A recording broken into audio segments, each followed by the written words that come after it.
Episode 9। Kunti को मिला वरदान, तप, उत्सुकता और सूर्य का आवाहन।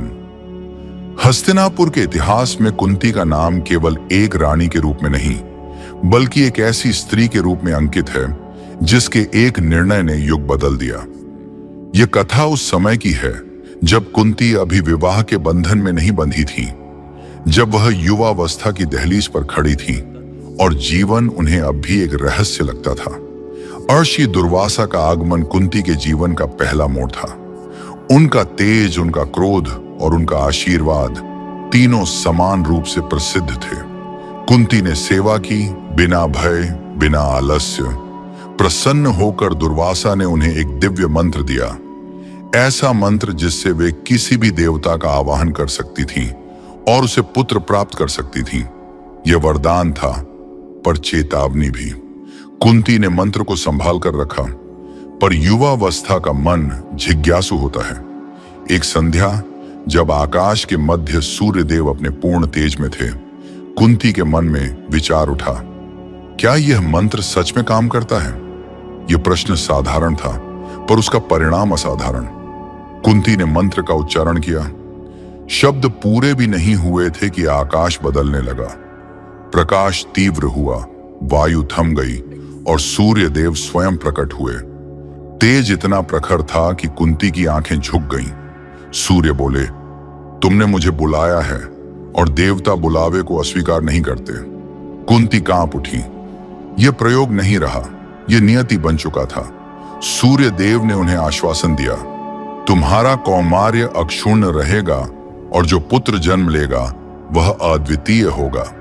और उसी क्षण इतिहास ने अपनी पहली गहरी सांस ली। समय बीता और एक बालक ने जन्म लिया। वह साधारण नहीं था। उसके शरीर पर जन्मजात कवच और कुंडल थे, जैसे स्वयं सूर्य ने अपनी किरणें उसे पहनाई हों। वह रोया नहीं, वह जैसे मौन में ही शक्ति लिए था। पर कुंती के लिए यह शक्ति भय बन गई। लोक, लज्जा और समाज तीनों एक साथ उनके सामने खड़े थे। अविवाहित माता का सत्य उस युग में कलंक था। कुंती ने बालक को देखा, हृदय फटा, पर निर्णय कठोर हुआ। उन्होंने अपने ही पुत्र को एक टोकरी में रखा, आंसुओं से विदा दी और नदी को सौंप दिया। नदी बह चली और उसके साथ बह चला सूर्यपुत्र का भाग्य। सूर्यपुत्र कर्ण, त्याग, पहचान और भविष्य का शूरवीर। नदी ने बालक को नहीं डुबोया, जैसे प्रकृति स्वयं जानती थी कि यह शिशु साधारण नहीं है। टोकरी बहती हुई एक सूत परिवार तक पहुंची, अधिरथ और राधा। उन्होंने बालक को उठाया और उसी क्षण माता पिता बन गए। राधा ने उसे सीने से लगाया, बिना यह जाने कि यह बालक आगे चलकर राजाओं को चुनौती देगा। अधिरथ ने उसे नाम दिया कर्ण। यह नाम नहीं, एक भविष्य था। कर्ण बड़ा हुआ। उसकी आंखों में प्रश्न थे, मैं कौन हूं? उसकी भुजाओं में शक्ति थी, पर समाज ने उसे नीची जाति का कहा। उसके भीतर सूर्य जलता था, पर संसार ने उसे छाया में रखा।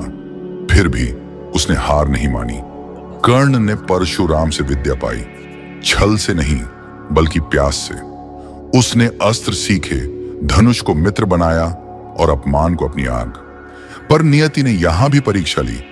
जब गुरु ने उसके सत्य को जाना तो शाप मिला। जिस अस्त्र की तुम्हें सबसे अधिक आवश्यकता होगी, वह तुम्हें उस समय स्मरण नहीं रहेगा। उधर कुंती राजमहल में बैठी थी, पर आत्मा नदी किनारे ही अटकी थी।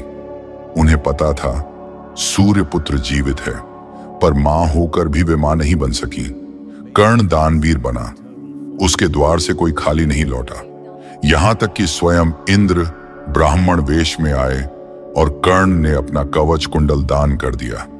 सूर्यपुत्र ने स्वयं को ही दान कर दिया।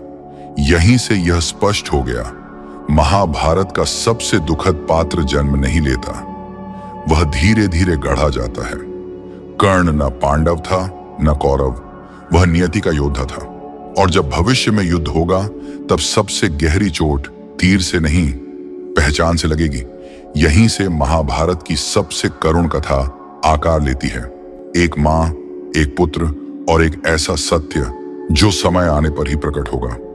आज आपने केवल सूर्यपुत्र कर्ण का जन्म नहीं सुना, आपने उस पीड़ा को महसूस किया है जो जन्म से नहीं बल्कि त्याग से पैदा होती है। आपने एक मां के भय को देखा है जो युगों का बोझ बन गया, और आपने उस योद्धा की पहली सांस सुनी है जिसे संसार ने पहचान देने से इनकार कर दिया। लेकिन याद रखिए, ये कहानी यहीं समाप्त नहीं होती, क्योंकि कर्ण का जीवन अभी शुरू हुआ है और उसके हर कदम पर परीक्षा लिखी है। आगे आप देखेंगे कैसे यह त्यागा हुआ पुत्र दानवीर बनेगा, कैसे अपमान उसे तोड़ेगा नहीं बल्कि और कठोर बनाएगा, और कैसे सत्य सामने आने के बाद भी उसे स्वीकार नहीं किया जाएगा। अगर इस कथा ने आपके मन को छुआ है तो वीडियो को लाइक जरूर कीजिए, क्योंकि आपका एक लाइक इस कहानी को और लोगों तक पहुंचाता है। अगर आप महाभारत की हर गहराई को इसी तरह क्रम से सुनना चाहते हैं तो अभी चैनल को सब्सक्राइब कीजिए और बेल आइकॉन दबाइए ताकि कोई भी एपिसोड छूटे नहीं। और इस वीडियो को उन लोगों तक शेयर कीजिए जो समझते हैं कि वीरता केवल जीत में नहीं बल्कि सहन करने में भी होती है। नीचे कमेंट में लिखिए, सूर्य पुत्र कर्ण अमर रहे। अगले एपिसोड में मिलेंगे उस मोड़ पर जहां कर्ण को पहली बार अपमान का सामना करना पड़ेगा और वहीं से उसका संघर्ष सच्चे अर्थों में शुरू होगा। जय धर्म।